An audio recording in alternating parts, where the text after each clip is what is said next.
Okay, folks, welcome to Best Stock Charts for the coming week. This is Bob Desmond, and it is March the 3rd. We're going to kick things off with just a bit of housekeeping. The symbols that I'm going to go over, the 10 high probability setups that we're going to review in a moment, they will be listed, if you watch this on YouTube, in the video description below. And while you're going there, please subscribe to my channel, leave a comment. If you're watching this on the website, it should be right in front of you, the list of symbols as I review them. Members, I will be putting out the week ahead commentary tomorrow, where we'll do a deep dive into these symbols, the market pulse check, which is where we review the health of the overall markets.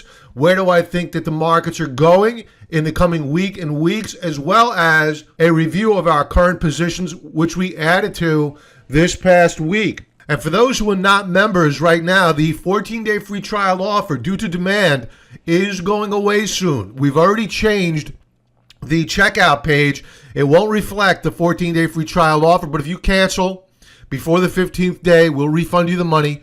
No hassles. All we have is our reputation. Just please cancel before that 14th day. All right, we're going to kick things off with a word that I hold near and dear to my heart, and which was certainly put on display this past week, and that word is nefarious. I love this word because it could really sum up what is the financial system, the banking system, intertwined with Washington, D.C., and the central bankers worldwide. And they were on display this week as being nefarious, along with the financial news media, as they could possibly be. And let's first go over the meaning as defined by Merriam-Webster. Nefarious, flagrantly wicked, or evil. Other definitions would include criminal. Now, why am I going here? Why am I beginning with this attack on our glorious banking and financial news media? It's because all week long, we were fed a diet earlier in the week when Fed Chair Powell spoke in front of Congress on Tuesday that we're going for 4 rate hikes. That's all we heard. He was hawkish. All the headlines, especially on CNBC, had multiple headlines with regard to how hawkish Fed Chair Powell was and will be, as if it were a foregone conclusion. But what I was stating to members all week long, and they probably thought I was losing my mind because I kept bringing it up, it doesn't make sense. There's something very, very wrong here. Why? It's because the economic data, which began on Monday, was extraordinarily weak. You had the Chicago Fed regional survey, which came in weak. New home sales, back-to-back, monthly declines. Durable goods, weak. We didn't just miss expectations. We took a nosedive versus expectations. Our trade deficit widened. Home prices, aka inflation, which is the reason why we saw new home sales decline, expanded. Then, of course, we had Chair Powell's testimony on Tuesday. I'm saying, my God, the market should be rallying, not dropping because of this news. But all you had was the financial news media completely ignoring the economic data and hanging on every word that Chair Powell was saying and spinning it as if he was overly hawkish. Fast forward to GDP, which on an annualized rate the prior quarter was at 2.6%. It dropped. It dropped, folks, to 2.5% on an annualized basis. So let's take a look at the trend of GDP. Here is Q3 at 3.2%. Here is Q4 at 2.5%. So why are they pricing in higher interest rates into 2018? And the position I was taking was that they were setting us up for a sucker punch, meaning having everyone close out their long positions, get net short, thereby allowing the banks to go running in, buying up shares, squeezing the shorts, and leaving everybody to say, what the heck just happened to me? I just sold my stock. I thought I was being smart. Now I'm out of my position. And you may be saying, you know what? Yeah, right. This is what you told people. This is what I had to say yesterday morning on Stock Charts Today. If you're not currently a subscriber, subscribe to it. Here we go. I would say that the editors at CNBC, the financial news media, it's not just CNBC. What they're doing is they're trying to position the market for a rally. The fact that we have simply zero headline with regard to Powell's testimony yesterday, and the fact that it's a known, it's a fact, that we have negative economic data this week, I think they're going to try to push for a rally despite the fact, and this is a bold statement, right? We had very, very negative price action in the major averages yesterday, and this morning the futures are down. Let's get to it. So when you take a look at the VIX, we're elevated this morning. These are all 4-hour charts I'll be going over. We're elevated. So to say that the markets are getting prepared for a rally is a bold statement on my part. I want to acknowledge that. And I could be wrong. It's purely speculation. But I'll be going over with members some charts that lead me to believe that while the charts look very bearish on a weekly basis, on a daily basis, we may just get a pop higher. So what was the outcome? While yesterday morning the futures markets were weak after a horrible Tuesday, Wednesday, and Thursday, I said that in all probability we were being baited into a rally. And sure enough, we hit the lower band of the rising uptrend channel. We reversed to close higher on the day. The lesson learned here for traders, both experienced and not experienced, it's not simply about the charts. It's understanding the game. There's a lot of psychology at play here. And these down days, including yesterday's red futures, and this is what I always teach members, don't trade off the morning futures. It's exactly what Wall Street wants you to do, and it's exactly the last thing you should be doing. They rely upon the little guy to turn on CNBC and to be guided through their day because some slick back salesman who calls himself a fund manager and a fiduciary, part of that word's correct, is looking out for your own interest because he's the smartest guy in the room. Folks, they are snake oil salesmen. They are nefarious, and it's exactly what you saw play out this past week. Now, yesterday morning, and I'll link to the video from yesterday morning at the back end of this video if you want to watch the entire video. Again, it's called Stock Charts Today, March the 2nd. I mentioned that there were two charts that will dictate which way this market is going. The first is the 10-year yield. And keep in mind, folks, supposedly we had a Fed chairman, according to CNBC and all the financial news media, that was extremely hawkish last week. Yet, yields were down last week. Could somebody explain that to me? Now, do I believe that yields are done going up? Not necessarily. I'll go into more detail with regard to the yield and its performance and its impact on our future trades on the week ahead commentary with members. That's more strategy. So members, stay tuned. So the yields will be important because we know that higher yields will buckle the market. Long story short, the second chart is the US dollar, which while it closed up last week slightly, it had a bad week. It rallied up to the upper band of the declining downtrend channel and it sold off. Now, why did it rally early in the week? It's because everybody believed that Fed Chair Powell was so hawkish on yields. And that's all the headlines said, was that the Fed Chair was hawkish on yields. They were going higher. No mention with regard to the horrible economic data that was coming out. So they bid up the dollar. All of a sudden, after Thursday's testimony, there wasn't one headline Friday morning on CNBC.com with regard to this quote-unquote hawkishness of the testimony heard by the Fed chair. Then you had the news come out of Japan that Kuroda was considering ending their QE, and that just destroyed the dollar's rally. Now let's get back to the word nefarious. We know the facts of last week that the economy is weakening. GDP declined last quarter versus the prior quarter. Yet we're supposed to believe that the Federal Reserve is becoming more and more hawkish, despite the fact that current economic data for Q1 is coming out weaker than expected. The Federal Reserve, which began their Q1 forecast, actually the Atlanta Federal Reserve began their Q1 forecast off at 5.6%. What is it today? 2.6%. and poised to go lower.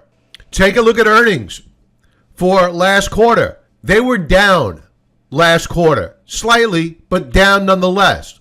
So here is the trade thesis that we are working off of right now and how we are positioning ourselves to make a ton of money off of what's about to happen with this economy. The economy is slowing. The twin deficits, trade and fiscal deficits, are widening. And inflation is on the rise with earnings which have now declined quarter over quarter. So our trade thesis is based off of stagflation, meaning stagnant growth. Doesn't have to be negative growth, just stagnant growth with rising inflation. And you hear a lot of Keynesian economists out there saying, oh, there's no inflation out there. And for the longest time, I warned that the agriculture stocks, while they were in a downtrend, this is when I first started talking about inflation, while precious metals and industrial metals were rising, I said once agriculture stocks begin to move higher, and I predicted that they would, then inflation becomes not a government statistic, then it becomes a dinner table topic, and people will rein in their spending. Here's what I had to say a few weeks ago about agriculture. And taking a look at other commodities such as oats, they are ripping through the ceiling. We have been bullish on the ag names for quite some time. Corn, higher lows, consolidating, poised for higher highs. Wheat, higher lows, setting up for higher highs. So we're seeing inflationary pressures in agriculture, and that is one of our hot sectors. So members, more to come on how we plan on trading the agriculture names. Let's leave off. And here's the chart that we were watching and we are now long of, which is the DBA, the Power Shares DB Agriculture Fund. And we were watching it back here as it began to stop going down. And then we began buying, and we have now broken out on a monthly basis. So we are setting up for a long-term bull run here. Now, why am I talking to you about my position on the DBA? If you're not currently a member, it's because on a daily chart, you can't go buying it right now. It's a bit extended, leaning into its third standard deviation Bollinger Band. So we're a bit overbought here, and we're poised for a pullback. But we will be sending out an alert to members of as to when we add more to the DBA. But longer term, this is inflation, folks. The government doesn't want you to see this. They don't want you to talk about it. They want you to look at their numbers, which are rigged. They're not the same CPI, Consumer Price Index numbers, that you saw during the Carter years. They have been modified. And that concludes the word of the day, nefarious. All right, let's get to the 10 high probability setups that we like proceeding into the next trading week. Now, how we're going to work this out, we're going to go through these charts on a weekly basis. We'll do a deep dive with members tomorrow on the week ahead commentary. And again, that's where we review our watch stocks, our positions, and we do a pulse check on the overall market, and we discuss our strategy, any changes to that strategy. So members, stay tuned for tomorrow's The Week Ahead commentary. The first chart up, Broadridge Financial Solutions weekly chart. We broke out the week of February the 20th. Last week, we retested the breakout point. Bullish key reversal on the week. We closed at the highs of the week. Volume was very strong. Now, a number of these stocks are stocks that are above $100 per share, out of the range for some people, but all of these are optionable. You can't buy the options on them. Just know the risk of dealing with options, okay? So just be careful if you're going to trade options. It's a completely different game than trading stocks. So Broadridge looking good proceeding into the coming week. U.S. Steel, I had a lot of questions with regard to U.S. Steel this week. What is the impact on U.S. Steel due to the tariffs? To answer that question, I want to bring you back to the early 2000s when the Bush administration increased tariffs on steel and aluminum. And here's what happened. And you can't attribute all of this run higher to simply tariffs, okay? At that point in time, the Federal Reserve was in an easing mode due to the dot-com bubble. Then as they began to tighten, the rally ended, and we went into a bear market. So right now, we are breaking out of that bear market downtrend, moving back into a bull market. So long story short, the tariffs aren't going to hurt U.S. steel in the short term, especially if the Federal Reserve concedes that they're not going to be able to be as aggressive with raising rates as advertised, and that is going to kill the dollar, making U.S. steel, pardon the pun in this case, U.S. produced steel and aluminum a lot cheaper to sell abroad. So on a quarterly chart, X is looking good. On a weekly chart, it's looking a little bit extended here. But tomorrow we'll go over with members our plan to enter U.S. steel. Now, we've already been long of U.S. steel in the past. We booked profits right here up at resistance. And we're looking to get back in within the next week or so. So members, stay tuned for more on U.S. steel. Etsy, weekly chart. A beautiful breakout on a weekly basis last week. Note how all of these charts I've gone over thus far and will go over have been strong relative to the S&P 500. That's critical. Now for Etsy weekly chart, we were in a bull flag formation. We have broken out. I think we're going to get a pullback here. That pullback we will probably buy. We'll discuss an entry strategy for that trade. BZUN, BZUN. We've spoken about this one several times in the past. I still like the chart. It's consolidating after breaking out the week of January the 2nd. We've retested support. Now we're beginning to put in higher lows. Now we just need higher highs.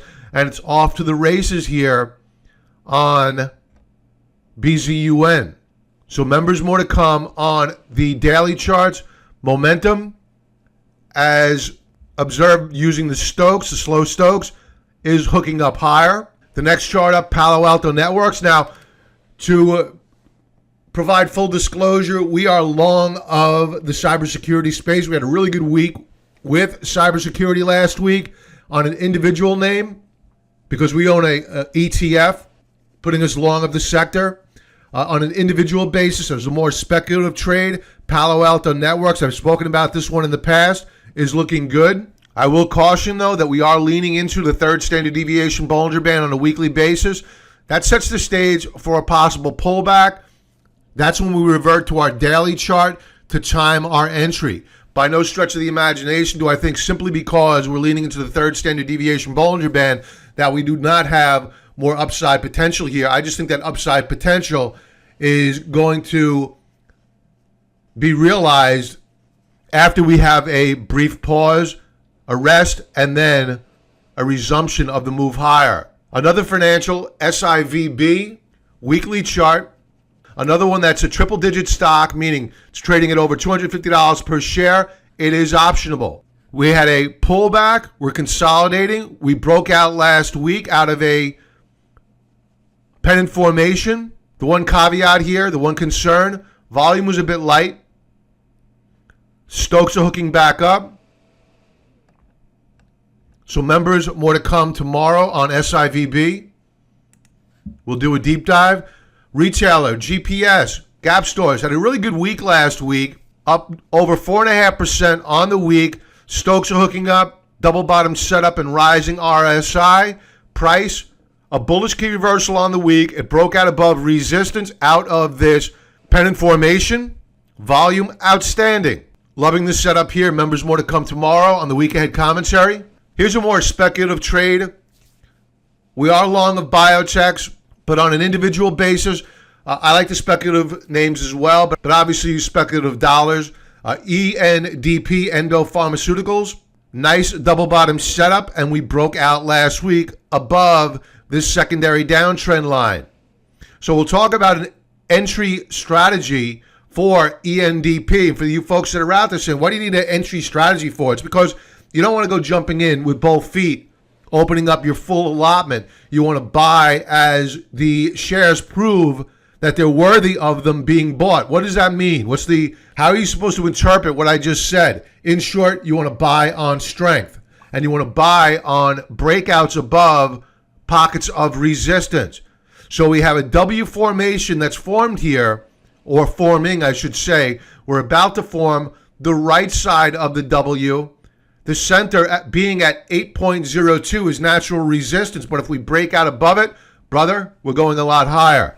So we'll probably be involved in this name prior to us getting up to that level. It's all a matter of when the daily charts tell us, you know what, the risk reward is on your side. Members, will talk more about this trade on the week ahead commentary tomorrow.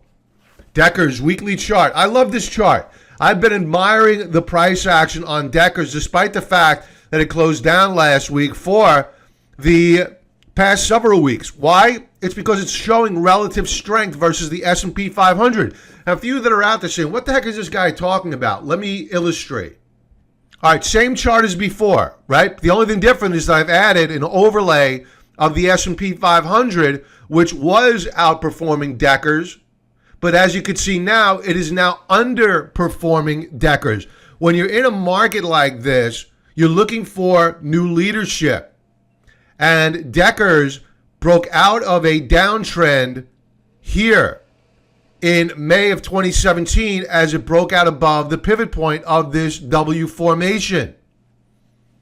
And now it is beginning to outperform the S&P 500 or perform less worse than the S&P 500. So we're holding support here. We're going to be looking to add Decker's to our portfolio of long positions very, very soon. So members, stay tuned for tomorrow's commentary on Decker's. And folks, that's it for this week. If you're not currently a member, sign up for the 14-day free trial offer. That's going away soon. If you're watching this on YouTube, subscribe to my channel, leave a comment. I will definitely get back to you. If you're watching this on the website, enter your email address. You get some free tutorials. You get added to our email list. You will not be spammed. I can guarantee you that. We hate spam too. If you're watching this on Stock Twitch, Twitter, you know the deal. Like, follow on Facebook, join our Facebook discussion group. Everybody have a profitable trading week and enjoy the remainder of your weekend. I'll talk to you soon. Be well.